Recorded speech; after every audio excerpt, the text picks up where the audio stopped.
რა იცით შეიძლება გავიწყდება, მაგრამ აი ჩვენი მცდელობაც აი რომ გადმოიწერა და ხელახლა უსნა, ნებუკა ნიშნავს რომ სურვილი გაქვს რომ რაღაცა კიდევ იქ იყო.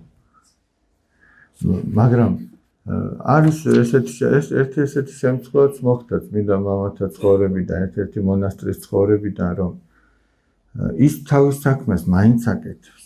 თუნდაც აქ მოსმენილი და შემდეგ დავიწყებული. მაგრამ უფრო მეტს გააკეთებს, თუ ის დამახსოვრებული იქნება. ანუ რა იყო მონასტრის ამ ერთი პატარა ამბავი. ბერები იყვნენ წყაროსთან და სალათის ფოთლებს რეცხავდნენ. და ერთი ეკითხება მეორეს, რომ წინამძღვარმა რა იქადა წირის შემდეგო გახსოვსო?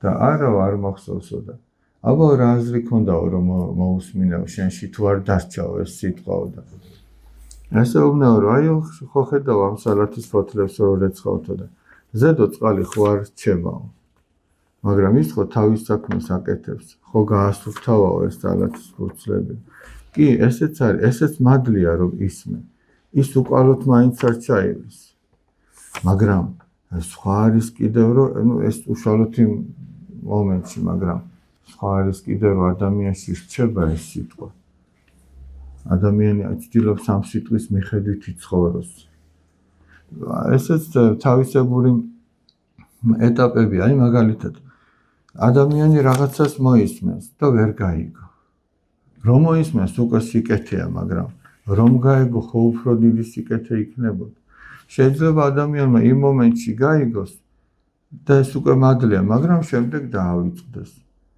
და უფრო დიდი მადლია რომ გაიგებს და შემდეგაც ახსოვს.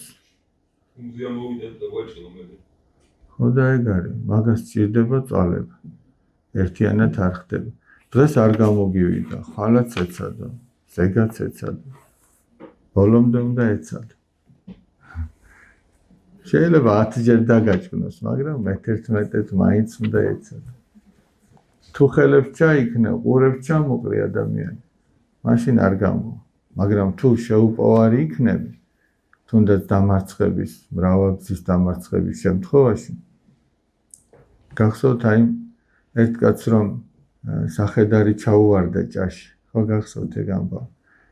და ვერა მოჰყავს, ვერაფრის დიდებით ვერა მოიყვანა და ბოლოს თქვა რომ მოდიო, ეს ჭამა მაინც უკვე დამშრალი იყო და ეს სახედარიც უკვე ბებერი იყო და მოდიო, მივაყრიო, მიწასო და დავმარხაო და აყრის და აყრის.